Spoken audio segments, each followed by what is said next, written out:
नमस्कार, अपना उत्तराखंड में आप सभी का स्वागत है। मैं हूं नीलू। तो हम आपको बता दें कि प्रसिद्ध पर्यावरणविद सुंदरलाल बहुगुणा नहीं रहे हैं कोरोना संक्रमण की चपेट में। 94 साल के बहुगुणा का 8 मई से ऋषिकेश एम्स में उपचार चल रहा था। शुक्रवार को उन्होंने अंतिम सांस ली। मुख्यमंत्री तीरथ सिंह रावत ने पर्यावरणविद बहुगुणा के निधन पर गहरा शोक व्यक्त करते हुए उन्हें देश के लिए अपूरणीय क्षति करार दिया। सुंदरलाल बहुगुणा ने 1970 के दशक में चिपको आंदोलन को धार दी, देश दुनिया को वनों के संरक्षण के लिए प्रेरित किया। बहुगुणा का नदियों, वनों और प्रकृति से बेहद गहरा जुड़ाव था।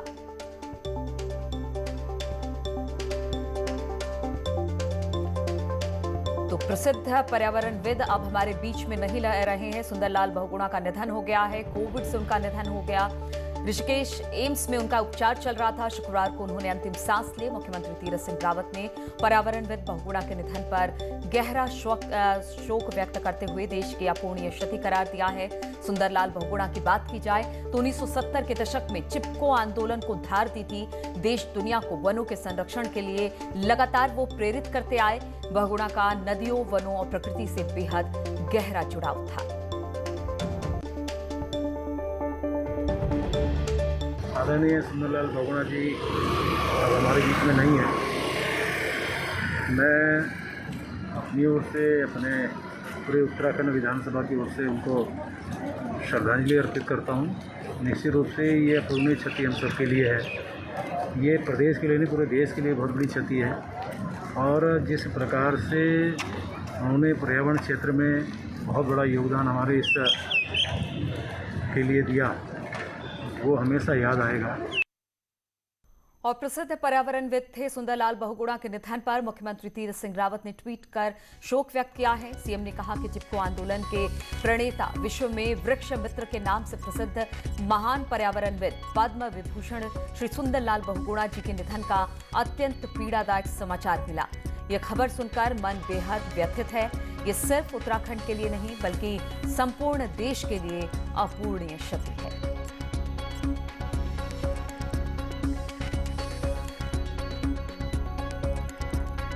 और इसी पर बातचीत करने के लिए आशीष डोभाल फोन लाइन पर हमारे साथ जुड़ गए हैं। आशीष, सुंदरलाल बहुगुणा की बात की जाए तो एक बहुत बड़े पर्यावरणविद थे और उनका जाना उत्तराखंड और पूरे देश के लिए बेहद दुख की बात। जी नीलू, बिल्कुल 94 साल की उम्र में 12:05 पर अंतिम सांस ली है सुंदरलाल बहुगुणा ने। और एक बड़ी क्षति जो है पूरे पर्यावरण को लेकर उत्तराखंड, क्योंकि पर्यावरण विदों के लिए काफी जाना जाता है। और यहाँ से निकलकर सुंदरलाल बहुगुणा ने चिपको आंदोलन से सन 70 में शुरुआत करी और टिहरी डैम जब बन रहा था तो उसका विरोध करके पूरे विश्व में एक बड़े बांधों का जो विरोध था उसका स्वर उठाया। इसके चलते सुंदरलाल बहुगुणा ने कई इस तरह के पर्यावरण के काम किए जिनसे को उन्हें विश्व स्तर पर पहचान मिली और उत्तराखंड का जो नाम है वो रोशन हुआ। इसके साथ साथ बात करें तो सरकार ने समय समय पर नीलू उनको कई पुरस्कार दिए हैं। वृक्ष मित्र की जो उपाधि है उससे पूरे विश्व में उनको जाना जाता है। जी नीलू, बिल्कुल, बहुत बहुत शुक्रिया आपका आशीष जानकारी देने के लिए। सुंदरलाल बहुगुणा पर्यावरणविद अब हमारे बीच नहीं है, कोविड की वजह से उनकी मौत हो गई है। और टनकपुर के शारदा नदी के बीच में एक ट्रक ऊपर 9 लोगों के फंसे होने की सूचना पर हड़कंप मच गया।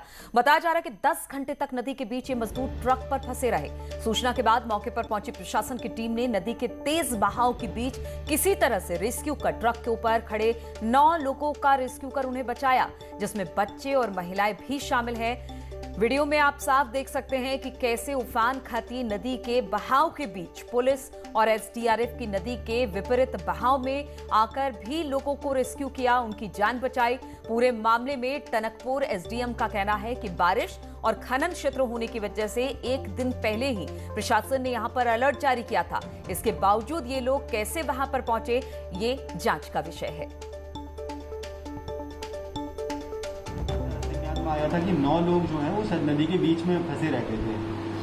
उन 9 लोगों की जानकारी हमें जैसे ही मिली, प्रशासन और पुलिस की संयुक्त टीम द्वारा, इसमें जल पुलिस और एसडीआरएफ और एसएसबी ने भी और एनएचपीसी, इन संस्थाओं ने भी सहयोग किया।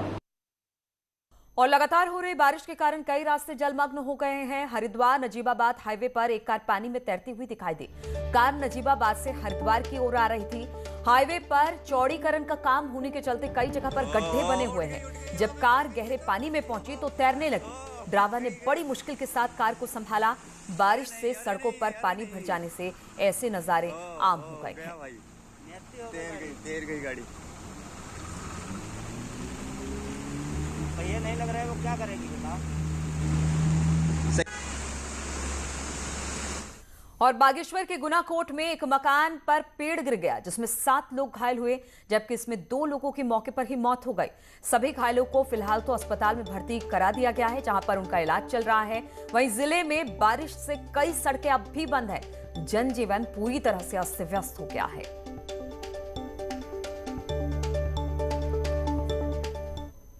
और उत्तराखंड में भी टाउटे तूफान का असर दिखा। तेज बारिश कई जिलों में आफत बनकर आई। सड़कों पर मलबे से लोग, पहाड़ों में लगातार मलबे गिर रहे हैं। बर्फबारी लोगों को परेशान कर रही है और पूरे प्रदेश में बारिश और उससे हुए नुकसान पर दिखाते हैं आपको ये रिपोर्ट। उत्तराखंड में बुधवार से शुरू हुई बारिश देर रात और तेजी से होती चली गई और गुरुवार को मूसलाधार बारिश ने कई पहाड़ी जिलों पर अपना कहर बरपाया। टिहरी में NH 74 पर मलबा आया तो आगे बढ़ते हुए चंबा धरासू के पास खाड़ गांव में घुस गया। वहीं NH 58 ऋषिकेश श्रीनगर तोता घाटी के पास भी भारी मलबा और बोल्डर आने के चलते रास्ता बंद रहा।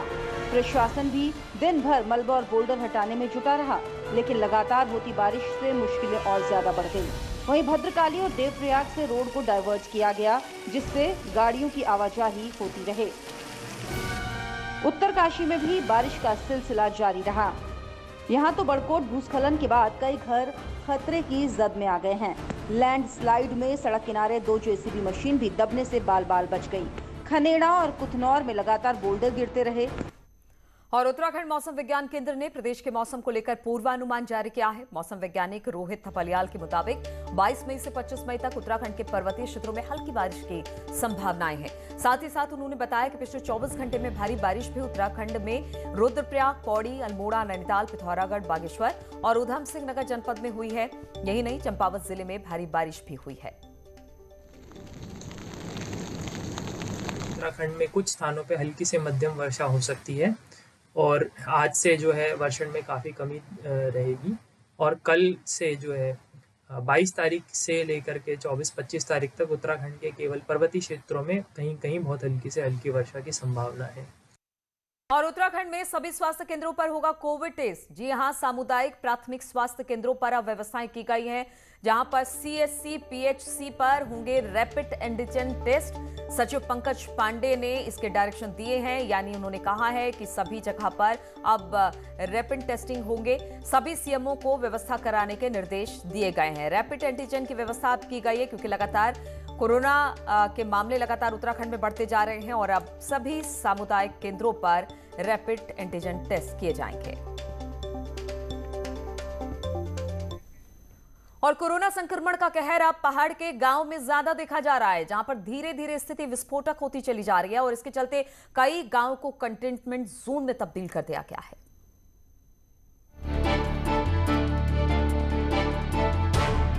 टिहरी में बीते 1 महीने में कई गांवों में कोरोना संक्रमण के मामले एकाएक बढ़ गए हैं। अभी तक 9 विकास खंडों के 49 गांवों को कंटेनमेंट जोन बना दिया गया है। करीब हर गांव में 20 से 45 ग्रामीण कोरोना संक्रमित है।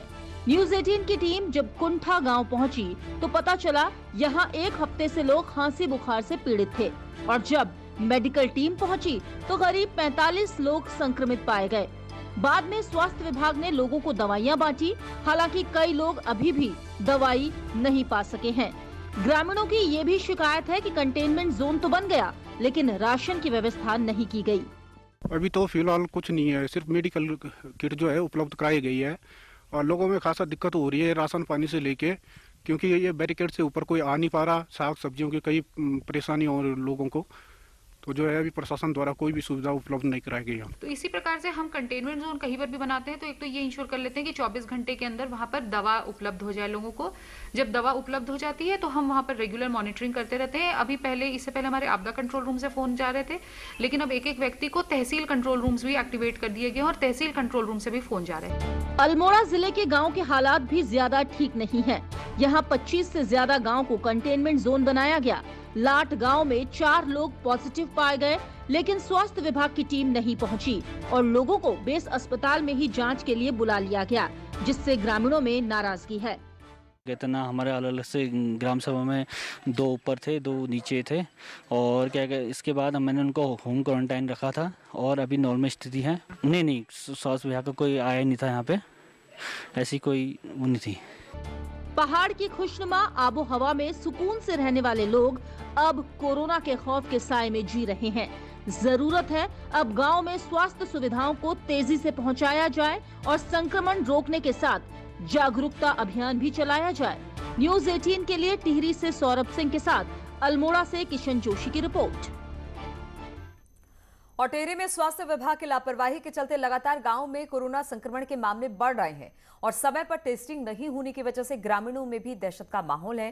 टिहरी जिले के 9 विकासखंडों में करीब 57 कंटेनमेंट जोन बनाए गए हैं और घनसाली, धौलधार, प्रतापनगर के दूरस्थ क्षेत्र के कई गांवों में तो ग्रामीण बुखार खांसी से पीड़ित हैं, लेकिन वहां अभी तक टीम नहीं पहुंची है। वहीं सीएमओ का कहना है कि स्टाफ क्वारंटीन सेंटरों और वैक्सीनेशन के काम में जुटे हैं, जिसकी वजह से स्टाफ की कमी हो रही है। लेकिन जहां से भी शिकायत आ रही है वहां पर रोटेशन में टीमें भेजी जा रही हैं और कोविड किट भी बांटा जा रहा है। गाँव में बहुत होती है, तो जो टीम एक गांव में जाती है तो पूरे दिन वहां का सैंपलिंग करके आती है, तो इसलिए दूसरे दिन दूसरे उस गांव में सैंपलिंग की जाती है। तो 1 आध दिन का कभी डिले हो सकता है या फिर कभी कांटेक्ट ट्रेसिंग में ये भी होता है कि हम 4थे या 5वें दिन उनकी सैंपलिंग लेते हैं ताकि जो है हमें पॉजिटिव जो है सही रिजल्ट मिल सके। और पिछले 1 साल से कोरोना में ड्यूटी कर रहा मेडिकल स्टाफ अब तनाव महसूस कर रहा है। हालांकि नैनीताल जिला अस्पताल में स्वास्थ्य कर्मियों को तनाव से दूर रखने के लिए मेडिटेशन और योगा का सहारा लिया जा रहा है। सीएमएस डॉक्टर धामी ने बताया कि काम खत्म करने के आधे घंटे मेडिटेशन किया जा रहा है और अस्पताल में काम शुरू करने से पहले एक दूसरे का हौसला बढ़ाया जा रहा है ताकि काम में तनाव ना हो। थोड़ा सा 10 से 15 मिनट मेडिटेशन के लिए निकालने के लिए कहता हूँ। जिस भगवान या जिसको भी आप खुदा जिसको भी आप मानते हैं 10-15 मिनट का अपना वो करके मेडिटेशन करिए। वो प्रक्रिया हमारी लंबे समय से चालू है और कोशिश करते हैं कि शनि और संडे को जब भी पहले तो हम लोगों ने बीच में यहाँ क्लासेस लगाई थी, आधा घंटा कम से कम हम यहाँ अस्पताल में ही मॉर्निंग में मेडिटेशन किया करते थे, जो कि अब काम की अधिकता के कारण घर पे कर रहे हैं। और कोविड की इस महामारी ने सियासी दलों, खासतौर पर सत्तारूढ़ बीजेपी के लिए चुनौतियां खड़ी कर दी हैं। अचानक आए इस संकट से लोग परेशान हैं, लिहाजा मंत्री और विधायकों को कई जगह लोगों के गुस्से का सामना करना पड़ता है।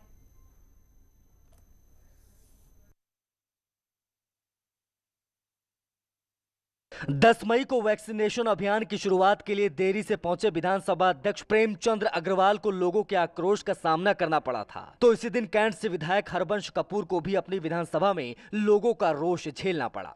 कैबिनेट मंत्री बंशीधर भगत से भी रामनगर में एक डॉक्टर उलझ गया। मैं इस तरीके से बात नहीं करूंगा कि आप मेरे को खड़े होकर बात करवाएं। इस तरीके से बात करना नहीं, मैं कोई अपराधी नहीं हूं जो आप इस तरीके से बात कर रहे हैं। अपराधी हैं आप। तो झबरेड़ा से विधायक देशराज कर्णवाल को उनकी विधानसभा के लोगों ने ये तक बोल दिया कि यदि वो विधायक नहीं होते तो उनके लिए लठ तैयार है। एक बात बता रहा, आप विधायक हो, आपके पद का सम्मान है। जिस दिन आप विधायक से हट जाओगे और दोबारा वोट मांग नहीं रहा तो गैलरी में लट रखा, ध्यान रखिए इस बात को।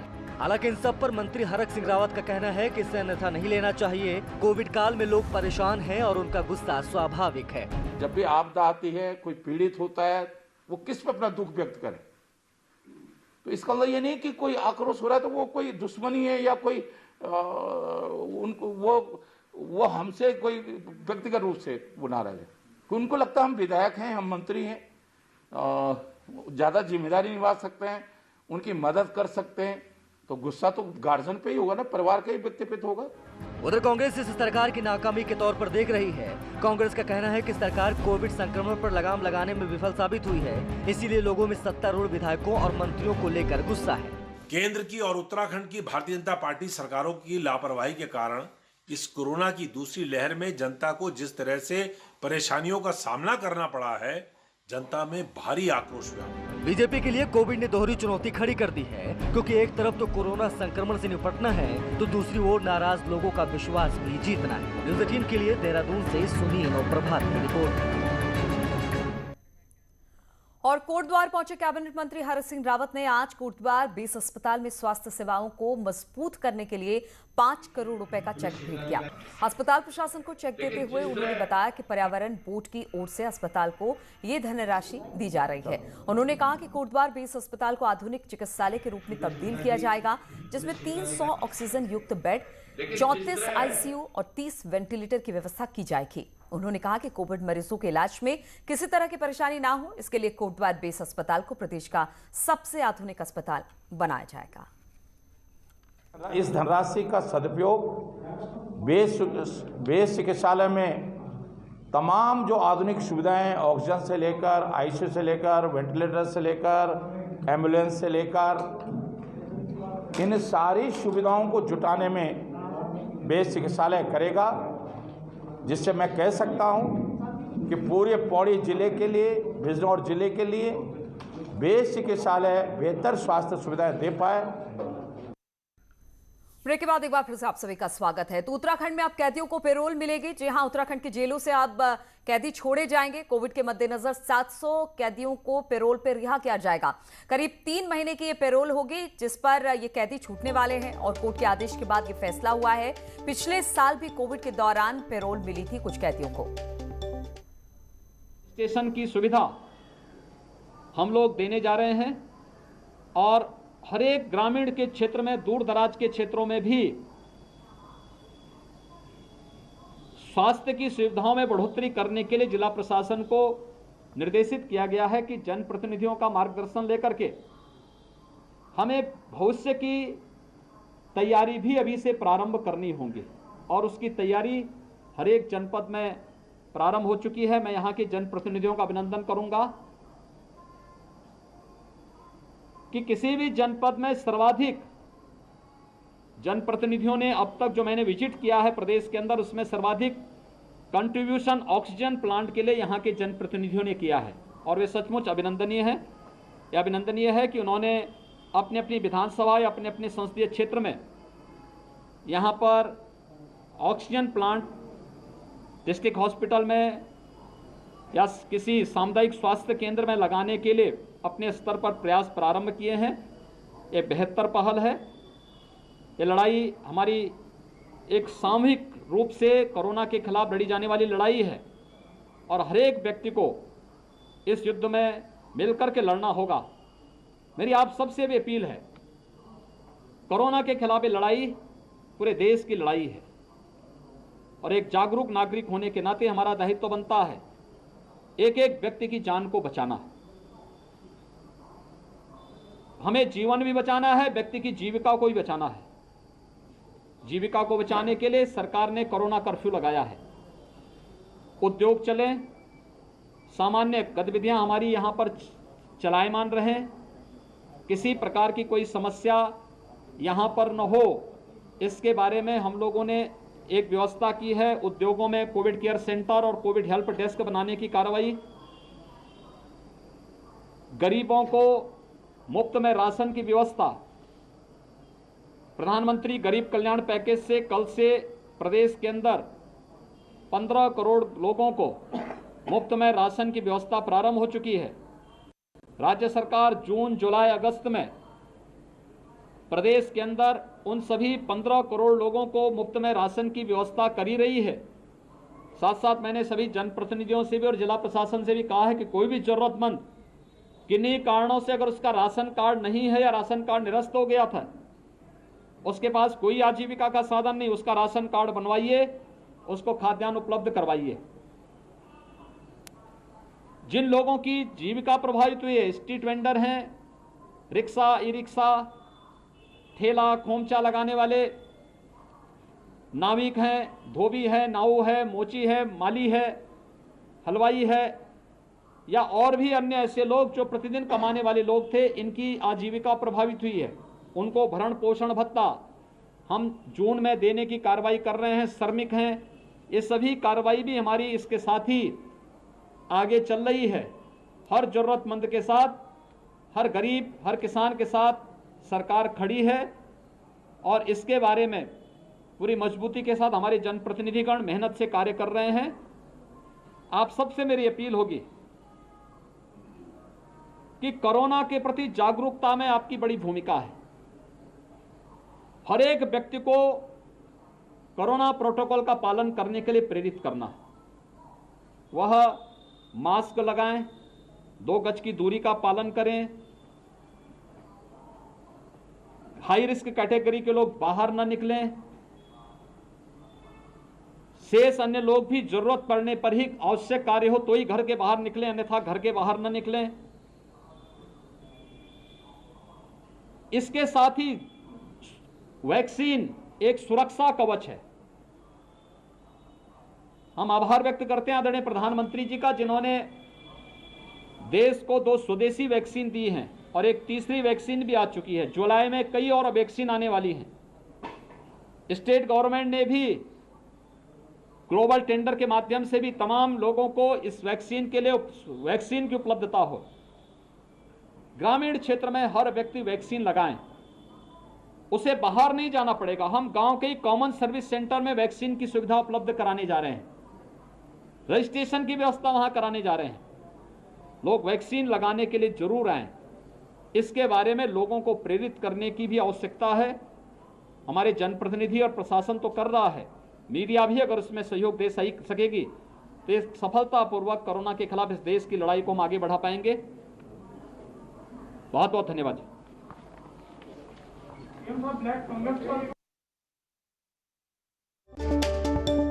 योगी को सुन रहे थे, उन्होंने कोरोना की तैयारी की बात तो की, साथ ही उन्होंने कहा कि जो लॉकडाउन हुआ है कोरोना की वजह से, जो आम जनजीवन है वो प्रभावित हुआ है, गरीबों को सबसे ज्यादा मुश्किल हुई है, तो उनके लिए भी सरकार काम कर रही है।